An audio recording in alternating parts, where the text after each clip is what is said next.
بسم اللہ الرحمن الرحیم۔ السلام علیکم۔ رات کے 2 بج رہے تھے۔ میں شادی ہال کے دروازے پر کھڑی تھی۔ اس کے اندر سے اٹھنے والی لذیذ کھانے کی مہک میری بھوک کو شدید جگا رہی تھی۔ پورا ہال خالی تھا، صرف اس میں سے برتن سمیٹے جا رہے تھے۔ تبھی ایک لمبا چوڑا کاٹن کا سوٹ پہنا شخص باہر آیا تھا۔ جیسے میں مسکین غریب نظر آ رہی تھی، اسی لیے وہ میرے پاس آ کر کھڑا ہو گیا اور مجھ سے کہنے لگا، کیوں کھڑی ہے یہاں؟ کھانا چاہیے کیا؟ میں نے یوں ہی اس بات میں سر ہلا دیا اور اسے کہنے لگی کہ سیٹھ صاحب، بڑے دن سے بھوکی ہوں، ڈھنگ کا کھانا تک نہ کھایا، کیا مجھے یہاں سے تھوڑا سا کھانا مل سکتا ہے؟ اس نے بھی جواباً اس بات میں سر ہلا دیا، کہنے لگا، کھانا مل سکتا ہے لیکن اس کے لیے تجھے کام کرنا پڑے گا، تو بدلے میں تو چاہے جتنا کھانا کھا لینا۔ پھر میں نے اس آدمی کو کہا، ٹھیک ہے، میں ہر کام کرنے کو تیار ہوں، لیکن بدلے میں یہ لذیذ کھانا دے دینا۔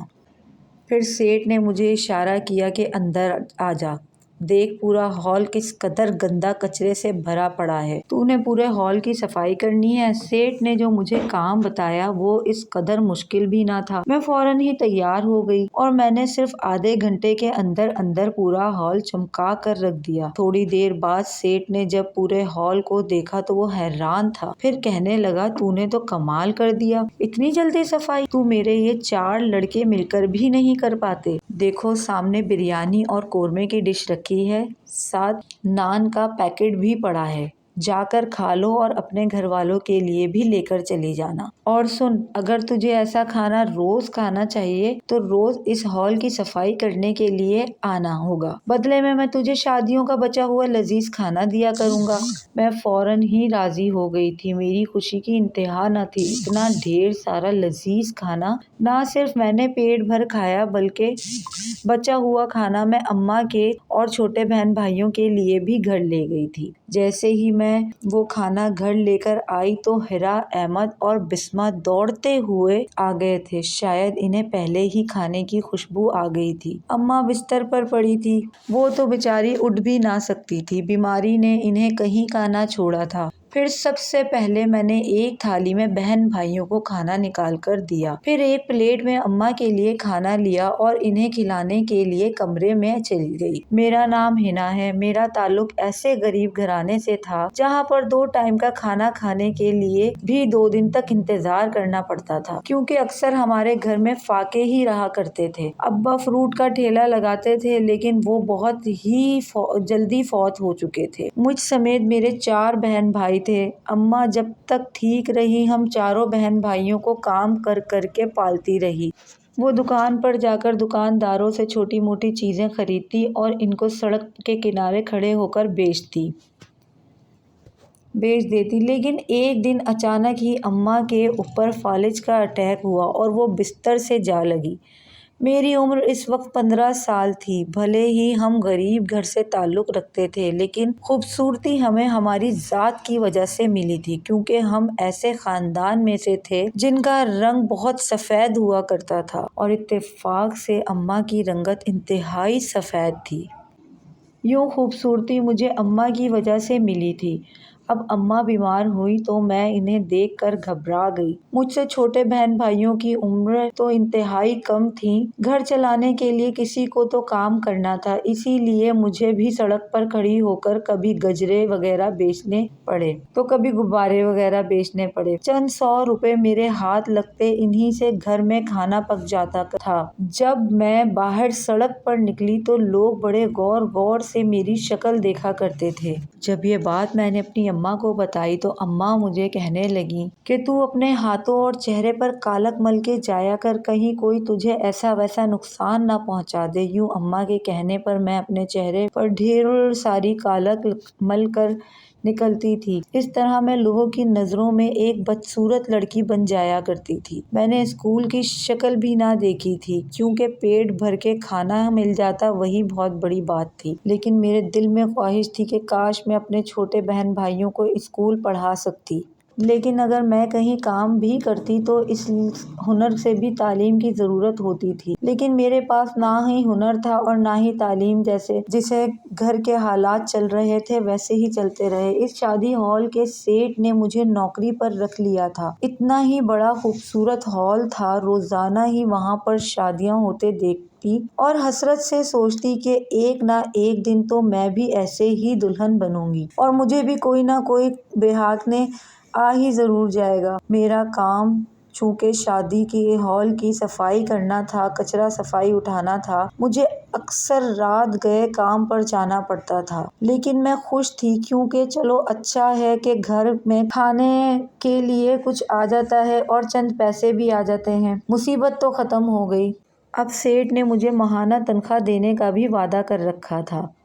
اب جب بہن بھائیوں کے پیٹ بھرنے لگے تو میرے چہرے پر بھی رونق رہنے لگی۔ میں خوش تھی کہ وہ کھانا کھا کر وہ لوگ نہایت خوش دکھائی دیتے ہیں، کیونکہ ایک تو لذیذ ہوتا تھا، دوسرا کہ گوشت کھانا ہم جیسے غریبوں کی اوقات نہ تھی۔ شادی ہال میں اکثر خوبصورت لباس پہن کر دلہن آتی اور روتے ہوئے اس ہال سے رخصت ہو جاتی تھی۔ ایک دن اماں کی طبیعت بہت زیادہ خراب ہو گئی اور مجھے شادی ہال میں پہنچتے ہوئے بہت دیر ہو گئی۔ میں بامشکل اماں کو دوائی دے کر سلانے لگی اور پھر چھوٹے بہن بھائیوں کو ان کا خیال رکھنے کا کہہ کر گھر سے نکل پڑی۔ میں نے ٹائم دیکھا تو آج معمول سے بہت زیادہ ٹائم ہو گیا تھا، تقریباً رات کے 2 بج رہے تھے۔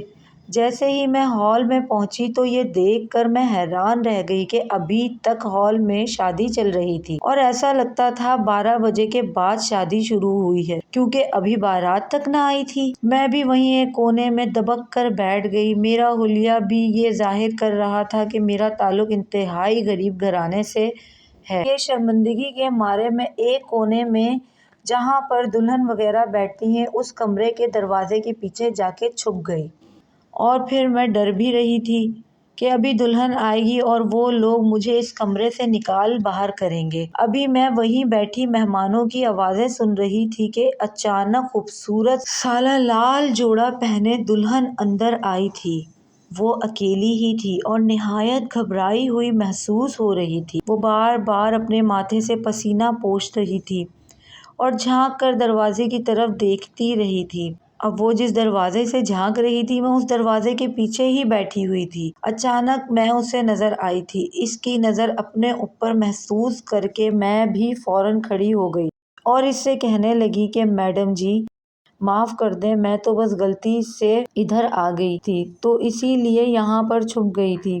میں اس ہال کی ملازمہ ہوں، یہاں کی صفائی کرتی ہوں۔ اب وہ بڑے غور سے مجھے دیکھ رہی تھی۔ پھر اس نے مجھے اپنے پاس بلایا اور کہنے لگی کہ کیا نام ہے تمہارا؟ کیا تمہاری شادی ہو چکی ہے؟ تو میں نے اس لڑکی کو کہنے لگی کہ میڈم صاحبہ میرا نام حنا ہے، بھلا میری جیسی غریب لڑکی سے شادی کیسے ہو سکتی ہے؟ میرا تعلق ایک انتہائی غریب گھرانے سے ہے، میں اپنے گھر والوں کا پیٹ بھرنے کے لیے یہاں کام کرتی ہوں۔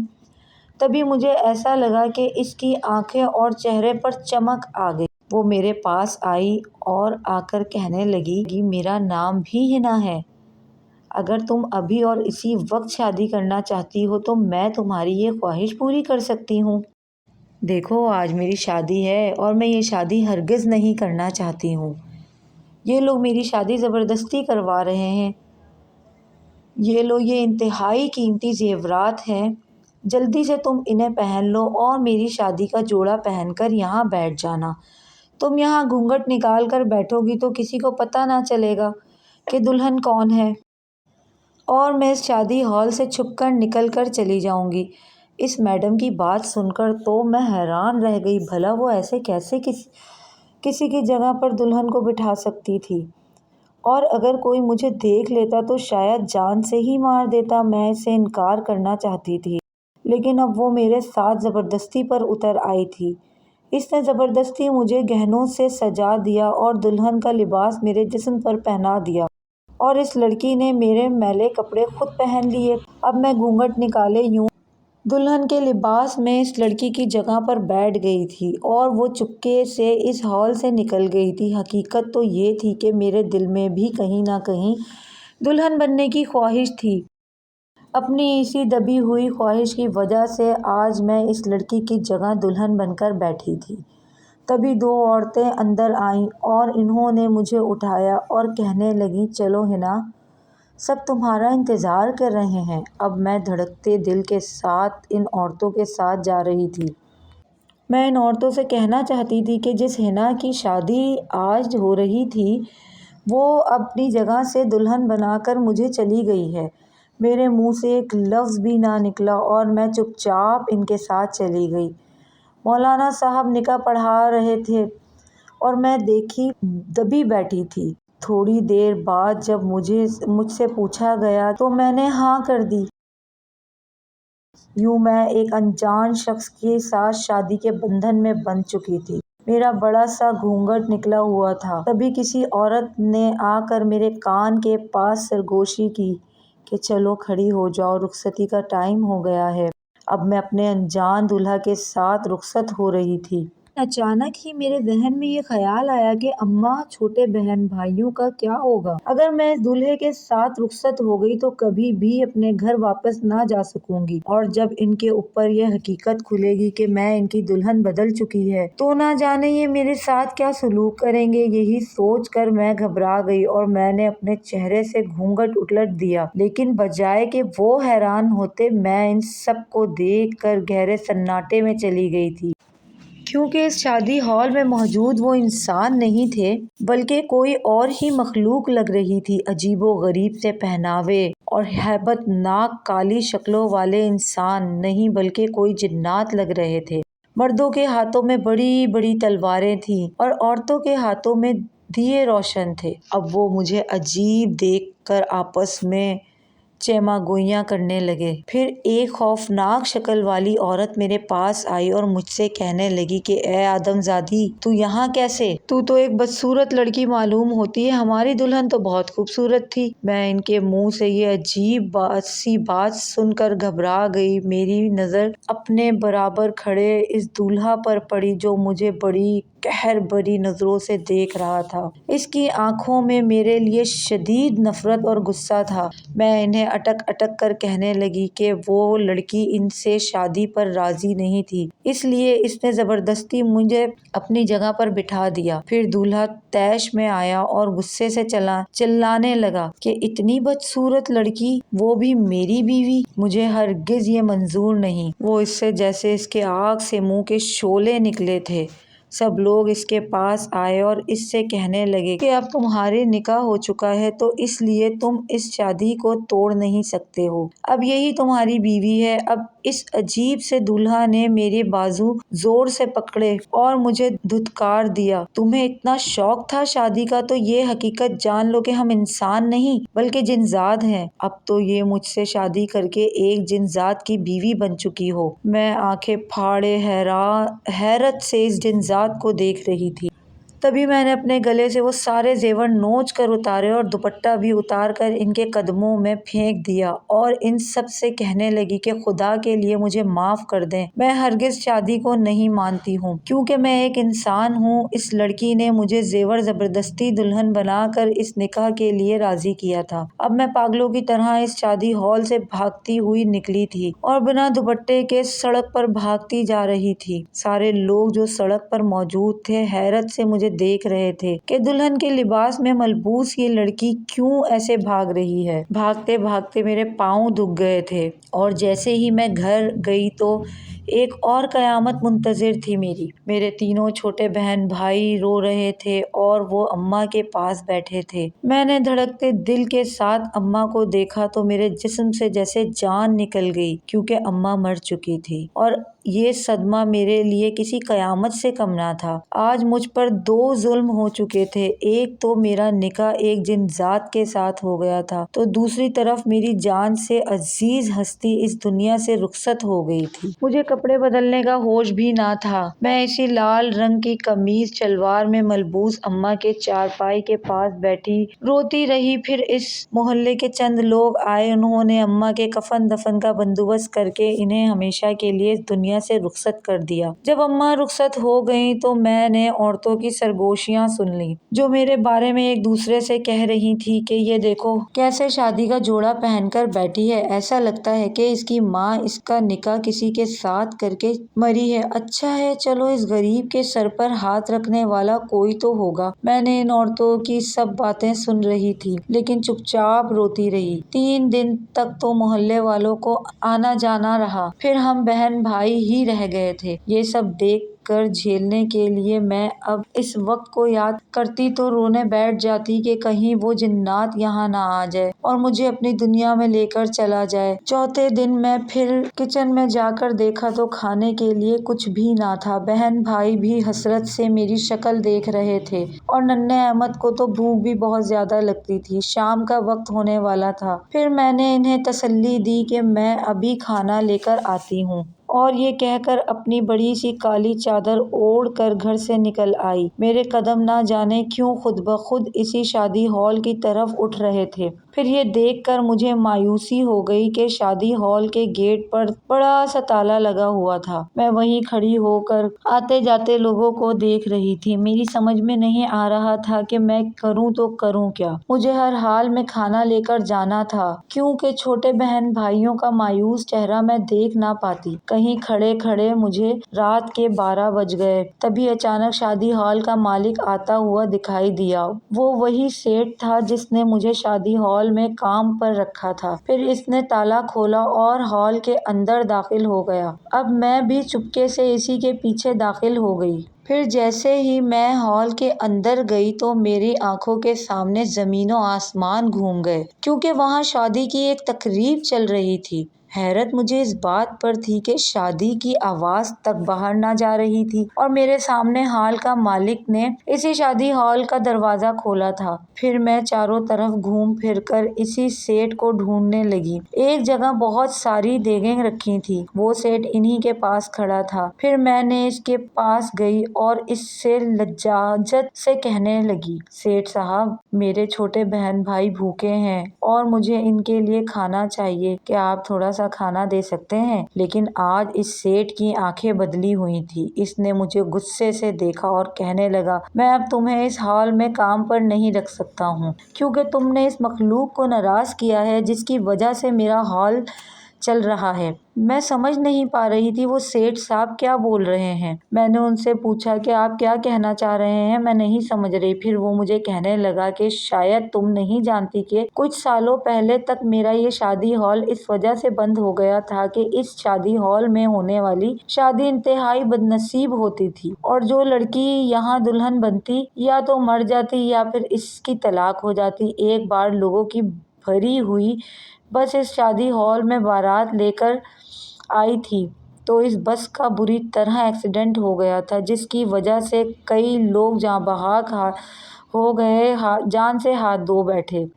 تب سے یہاں کوئی شادی نہ رچاتا، لیکن ایک بار جب میں یہاں پر مایوس بیٹھا تھا 12 بجے کے بعد ایک لمبا چوڑا آدمی میرے پاس آیا اور مجھے کہنے لگا، میرا تعلق آپ لوگوں کی دنیا سے نہیں ہے لیکن ہم بھی اپنے جن زادے اور جن زادیوں کی شادی اسی شان و شوکت کے ساتھ کرنا چاہتے ہیں جیسے کہ عام طور پر انسانوں کی ہوتی ہے، اس لیے ہمیں آپ کا ہال بہت پسند آیا ہے۔ آپ کو منہ مانگی رقم دیں گے، بدلے میں آپ نے 12 بجے کے بعد ہماری شادیاں یہاں پر کروانا ہوں گی۔ مجھے کچھ عجیب تو لگ رہا تھا لیکن جب انہوں نے ڈھیر سارے پیسے میرے ہاتھ پر رکھے تو میں نہایت خوش ہو گیا اور یوں میرا ہال کام چلانے لگا۔ اس شادی ہال پر تالا لگا ہوتا ہے لیکن اندر جنات کی شادی بڑی دھوم دھام سے ہو رہی ہوتی ہے۔ تمہیں غریب سمجھ کر نوکری دی تھی لیکن تم نے خود اپنی زندگی اپنے ہاتھوں سے تباہ کر لی۔ بھلا تمہیں اس جن زادی کی باتوں میں آ کر دلہن بننے کی کیا ضرورت تھی؟ دیکھو اب جنات مجھ سے ناراض ہو گئے اور وہ کہیں یہاں پر شادیاں کرنا بند نہ کر دیں۔ اب تم جاؤ یہاں سے، مجھے تمہاری ضرورت نہیں ہے۔ میں ہکا بکا سی اس کی بات سن کر رہ گئی تھی۔ میں نے اسے بولا، سیٹھ صاحب میں ان جنات سے معافی مانگ لوں گی لیکن آپ مجھے کام سے نہ نکالیں کیونکہ یہ کام کرنا میری بہت مجبوری ہے۔ میرے چھوٹے بہن بھائی 2 دن سے بھوکے بیٹھے ہیں، گھر پر کھانے کا انتظار کر رہے ہیں۔ پھر شادی ہال کا مالک مجھ سے کہنے لگا، ٹھیک ہے میں ایک شرط پر تمہیں کھانا دوں گا، اگر تم ان جنات سے معافی مانگ لو جو جن کو تم نے ناراض کیا ہے۔ اگر وہ مجھ مجھ سے خوش ہو جاتے ہیں تو میں پھر روزانہ تم پر کام پر آ سکتی ہوں اور یہاں سے ویسے ہی کھانا لے جا سکتی ہو جیسے پہلے لے کر جایا کرتی تھی۔ میں نے بادل نخواستہ حامی بھر لی کیونکہ مجھے اس وقت کھانے کی ضرورت تھی اور اس کے آگے مجھے کچھ نظر نہ آ رہا تھا۔ پھر قورمہ بریانی اور گرما گرم نان پلے میں خوشی سے خوشی گھر چلی گئی۔ وقتی طور پر میں یہ بھول گئی تھی کہ میں نے اس شادی ہال کے سیٹ سے کیا وعدہ کیا ہے۔ دوسرے دن میں اپنے وعدے کے مطابق رات کے 12 بجے اس سیٹ سے ملنے جا رہی تھی۔ پھر میں نے اسے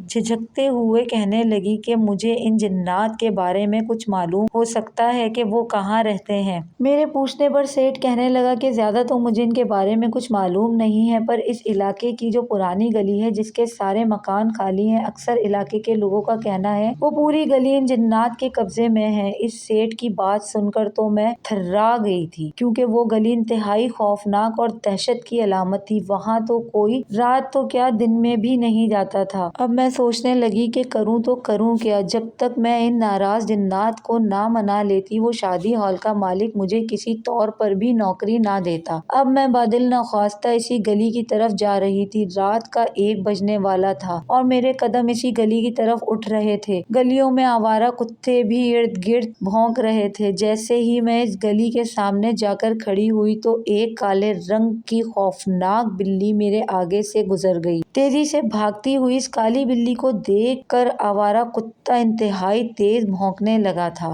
ہوا کی سنسناہٹ سے میرے جسم کی کپکپی سی ہو رہی تھی۔ انتہائی سناٹا اور خوفناکی کا ماحول تھا۔ جبھی میں ایک جا کر ٹوٹے ہوئے مکان کے سامنے کھڑی ہو گئی۔ میں گھر کے اندر داخل ہوئی تو وہاں کا منظر اچانک بدلا تھا۔ اب وہ ایک گھر نہیں بلکہ بڑا سا محل لگ رہا تھا جس میں ہزاروں کی تعداد میں دیے روشن تھے اور ایک کمرے کا دروازہ کبھی بند ہوتا تو کبھی خود بخود کھل رہا تھا۔ جیسے ہی اس کمرے میں گئی تو اچانک میری نظر ایک کرسی پر گئی جو ہل رہی تھی، لیکن حیران کن بات یہ تھی کہ کرسی پر بیٹھا ہوا شخص دکھائی نہ دے رہا تھا۔ پھر مجھے اپنی آنکھوں پر یقین نہ آیا تھا جب ایک دھوئیں کا مرغلہ سا ابھرا اور اس کرسی پر کوئی شخص بیٹھا ہوا تھا۔ میں کرسی کی پشت کی طرف کھڑی تھی۔ اچانک کرسی گھومی اور وہ بیٹھا ہوا شخص نظر آنے لگا۔ پھر مجھے حیرت کا جھٹکا لگا کیونکہ یہ وہی جن ذات تھا جس سے میرا نکاح ہوا تھا۔ اب وہ لال انگارہ آنکھیں لیے مجھے گھور رہا تھا۔ اس کی آنکھوں میں میرے لیے شدید غصہ تھا۔ میں نے اس کی بہت قیمتی چیز اس سے چھین لی تھی۔ پھر میں اس سے اٹک اٹک کر بات کرنے لگی۔ مجھے معاف کر دیں، میں نے نہ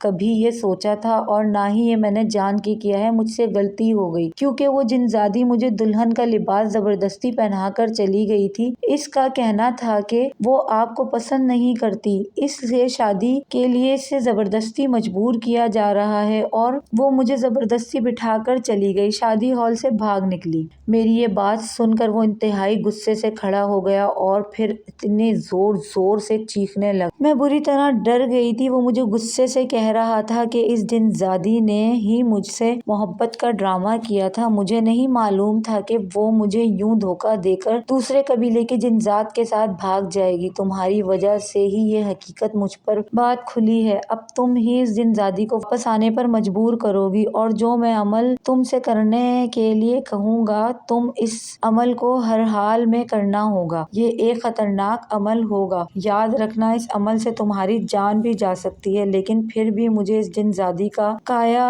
کو ہر حال میں اپنے ہاں واپس لانا ہوگا۔ اس نے ہمارے قبیلے کے جنات سے بغاوت کر کے اچھا نہیں کیا۔ اس سے پہلے کہ وہ ہمارے سارے عملیات کی طاقت دوسرے قبیلے کے جنات کو دے دے، تمہیں اسے واپس بلانا ہوگا۔ اس جن ذات کی یہ بات سن کر تو میں بری طرح دہشت زدہ ہو گئی تھی۔ پھر میں اس سے کہنے لگی، میں تو ایک عام سی لڑکی ہوں، بھلا میں کیسے اس جن ذات کو واپس لا سکتی ہوں، کیونکہ مجھے بالکل بھی کچھ پڑھنا نہیں آتا۔ میں ایک ان پڑھ جاہل غریب لڑکی ہوں۔ خدا کے لیے مجھے آپ معاف کر دیں اور مجھے ان سب کے لیے نہ مجبور کریں۔ میرے چھوٹے بہن بھائی ہیں جن کی ذمہ داری مجھ پر ہے، لیکن وہ جن ذات کی کسی طور پر کچھ بھی ماننے کو تیار نہ تھا۔ مجھ سے کہنے لگا کہ جب تک تم یہ عمل کرو گی تمہارے گھر والوں کی ذمہ داری میری ہوگی، انہیں کھانا پہنچانا اور ان کی دیکھ بھال میرا کام ہے، لیکن تمہاری وجہ سے اس قبیلے سے سب سے خوبصورت جن زادی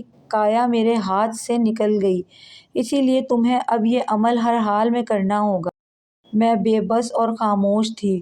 پھر دھیمے لہجے میں اس دن ساز سے کہنے لگی کہ آخر مجھے کیا کرنا ہوگا؟ تو وہ کہنے لگا کہ آؤ جنزادی کایا کا پتلا بنا کر اس پر ایک خطرناک عمل کروں گا۔ یہ عمل میں 3 دفعہ کروں گا، وہ بھی 3 مختلف پتلوں کے اوپر، اور تم نے ان پتلوں کو لے جا کر الگ الگ یہاں سے دور ایک پرانے قبرستان میں دفن کرنا ہوگا، جو نہایت بوسیدہ اور پرانی قبر ہوگی جن کے منہ کھلے ہوئے ہوں گے۔ یہ ایک ایسا عمل ہے جس سے صرف انسان ہی کر سکتا ہے، اسی لیے تم میرا یہ کام کرو گی۔ اب میں منہ پر ہاتھ رکھ کر دہشت سے اس دن رات کو دیکھ رہی تھی، بھلا میرے جیسی کمزور اور کم عمر کی لڑکی یہ کام کیسے کر سکتی ہے؟ پھر وہ مجھ سے رخ موڑ کر کھڑا ہو گیا اور کہنے لگا کہ اب تم جاؤ، اور ٹھیک 2 دن بعد تمہیں یہاں دوبارہ آنا ہوگا۔ اگر تم نہ آئی تو میں خود تمہارے گھر پہنچ جاؤں گا اور پھر تمہارے بہن بھائیوں کے سامنے خود کو ظاہر کر لوں گا۔ یہ سب کہہ کر اب وہ میری نظروں کے سامنے سے غائب ہو گیا تھا۔ اب جیسے ہی میں اس کھنڈر سے نکلی تو ایک دم سے پرانے گھر میں تبدیل ہو گیا تھا۔ جب میں اس کے آسیب زدہ گلی سے باہر نکل رہی تھی تو اس علاقے کے چوکیدار نے مجھے عجیب سی نظروں سے دیکھا تھا۔ سر سے لے کر پاؤں تک وہ مجھے ایسے دیکھ رہا تھا اسے میں کوئی لڑکی نہیں بلکہ خوفناک چڑیل لگ رہی تھی۔ اس سے نظر بچا کر میں فوراً ہی نہ جانے وہ جنزاد اس جنزادی کایا کے ساتھ کیا کرنا چاہتا تھا۔ پورے دن میں گھر پر ہی تھی اور مجھے اب جنزادے کی طرف سے بلاوے کا انتظار کرنا تھا۔ اچانک ہی گھر کا دروازہ بجا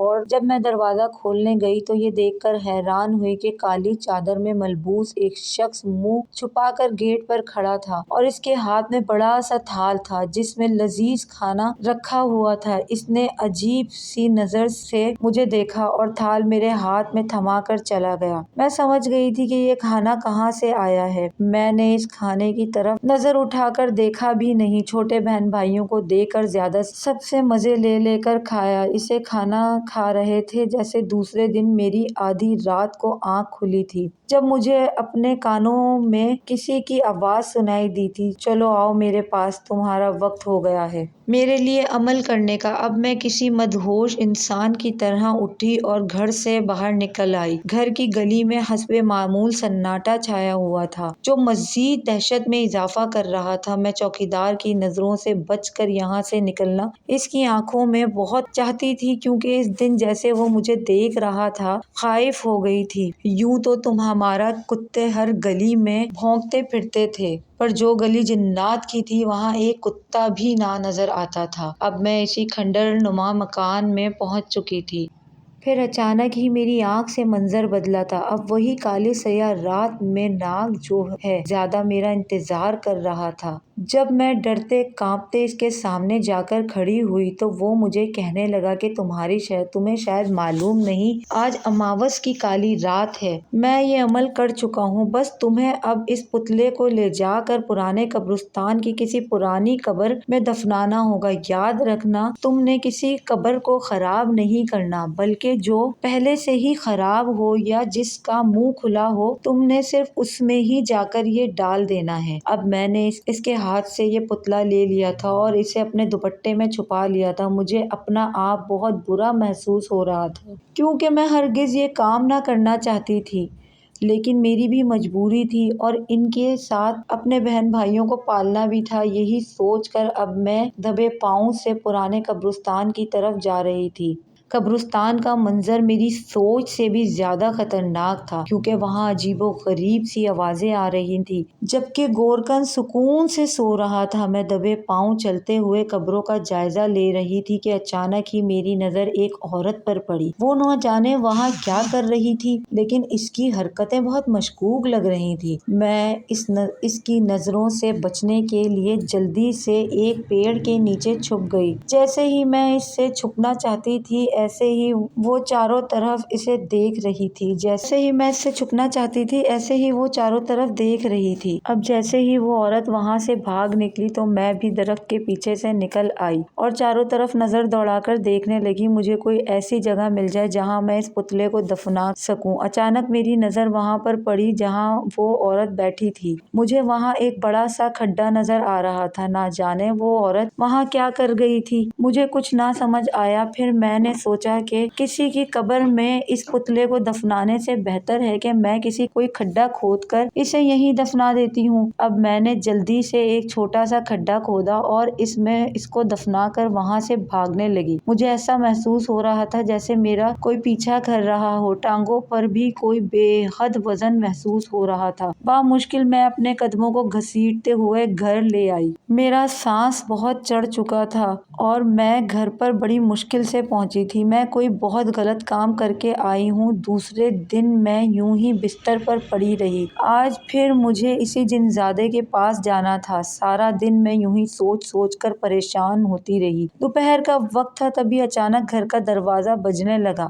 بسمہ نے دروازہ کھولا۔ جب واپس آئی تو اس کے ہاتھ میں بڑا سا تھال تھا جس میں مختلف قسم کے کھانے رکھے ہوئے تھے۔ میں سمجھ گئی تھی کہ اسے اس جنزادے نے ہی بھجوائے تھے۔ جب تک اس کا کام نہ ہو جاتا وہ اس نے اسے ہم پر مہربانی کرنی تھی، لیکن میں ڈر بھی رہی تھی کہ اس نے مجھے اس پتلے کو کسی قبر میں دفنانے کے لیے کہا تھا، جبکہ میں نے اسے زمین پر دفنا کر آ گئی ہوں۔ یہ سوچ کر بھی خوف زدہ ہو رہی تھی کہ کہیں اس کو اس بات کا پتہ نہ چل جائے۔ پھر اچانک ہی محلے میں شور سا ہونے لگا۔ میں بھی دروازے کے قریب چھپ کر لوگوں کی باتیں سننے لگی۔ جب علی اور میں اکٹھے کھڑے ہوئے تھے تو ایک آدمی غصے سے کہنے لگا کہ کون ہے وہ جو قبرستان میں جا کر قبر کھود کر ان کی بے حرمتی کر رہا ہے؟ میرے تو مانو بدن میں کاٹو تو لہو نہیں۔ میں مصدق بری حالت ہو گئی تھی۔ پھر اچانک میرے ذہن میں اسی عورت کا خیال آیا جو کل رات کو میرے سامنے یہی حرکت کر رہی تھی۔ میں نے شکر ادا کیا کہ میں نے کسی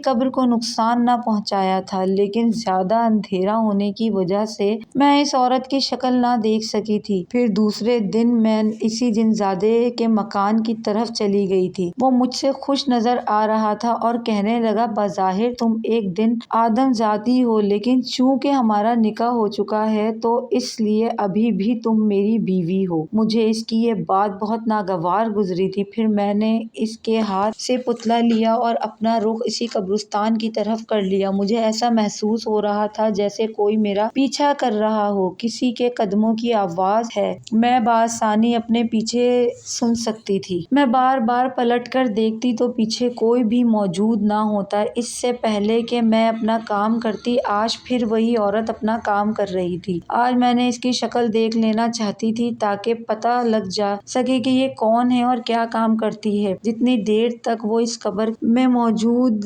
رہی میں وہیں پرانے پیڑ کے پیچھے چھپی رہی۔ اچانک ہی اس کی کالی چادر چہرے سے ہٹی اور میں نے اسے پہچان لیا۔ وہ خالہ روبینہ تھیں جو اسی محلے میں رہا کرتی تھیں جہاں پر ہمارا گھر تھا، لیکن آخر وہ یہاں کیا کر رہی تھیں مجھے کچھ سمجھ نہ آئی۔ اب وہ اپنا کام کر کے جا چکی تھی اور مجھے اپنا کام کرنا تھا۔ جیسے ہی میں زمین پر بیٹھی تو مجھے اپنے کانوں میں آواز آئی دیکھو یہ مت کرو۔ میں نے دائیں بائیں سر اٹھا کر دیکھا تھا لیکن وہاں کوئی بھی نہ تھا۔ میں بری طرح سے ڈر گئی تھی۔ جلدی جلدی الٹا سیدھا کھڈا کھودا اور اس پتلے کو وہیں پھینک کر بھاگ آئی تھی۔ میں سہمے ہوئے دل سے لرزتے ہوئے کانپتے وجود کے ساتھ چل رہی تھی کہ اچانک چوکیدار نے مجھے گلی سے جاتے ہوئے دیکھا اور وہ بڑی مشکوک نظروں سے مجھے دیکھ رہا تھا۔ پھر اس نے مجھے بیچ راستے میں روک لیا اور مجھ سے کہنے لگا کہ تم کہاں سے آ رہی ہو لڑکی؟ میں اس کے سامنے ہکلا کر بولنے لگی کہ چاچا میں تو یہاں سے تھوڑی دور ایک شادی ہال میں کام کرتی ہوں اور اس وقت وہیں سے آ رہی ہوں۔ میں نے اسے کہہ دیا تھا لیکن پھر بھی اس کی آنکھوں میں میرے لیے صاف شک دکھائی دے رہا تھا۔ پھر میں چپ چاپ نظر جھکا کر وہاں سے گزرتی ہوئی اپنے گھر آ گئی تھی۔ ابھی میں سوئی بھی نہ تھی کہ اچانک مجھے اپنی چارپائی کے پاس کھڑا ہوا کسی کا وجود محسوس ہوا اور وہ عورت کالا برقع پہن کر میری چارپائی کے پاس کھڑی تھی۔ میں چیخنے ہی والی تھی کہ اس نے مجھے چپ کا اشارہ کیا۔ میں چپ چاپ اسے دیکھنے لگی۔ پھر اس نے اپنے چہرے سے برقع ہٹایا جس میں اس کا چہرہ چھپا ہوا تھا۔ میں دیکھ کر حیران رہ گئی کیونکہ یہ وہی جن زادی تھی جس نے زبردستی مجھے دلہن بنا کر اپنے ہونے والے دولہا سے میری شادی کروا دی تھی۔ مجھے اسے دیکھ کر بہت غصہ آیا۔ مجھے اسی کی وجہ سے میری زندگی آج اتنی پریشانیوں کا شکار تھی اور مجھے وہ کام کرنے پڑ رہے تھے جنہیں میں ہرگز کرنا نہ چاہتی تھی۔ وہ جن زادی میرے قریب آئی اور مجھے کہنے لگی کہ دیکھو، ڈرو مت، میں تمہیں ایک بات بتانا چاہتی ہوں۔ میں جانتی ہوں کہ میں نے تمہارے ساتھ بہت غلط کیا، بہت برا کیا، لیکن اس شیطانی صفت جن زادے سے جان چھڑوانے کا میرے پاس اور کوئی راستہ نہ بچا تھا، اسی لیے میں جلدی سے وہاں سے بھاگ گئی۔ اب میں نے دوسرے جن زادے سے شادی کر لی ہے اور میں اپنی زندگی میں نہایت ہی خوش ہوں، لیکن جو تم کام کر رہی ہو، مجھے اس کام سے بہت تکلیف پہنچ رہی ہے اور تم مجھے کیا نقصان پہنچانا چاہتی ہو، اس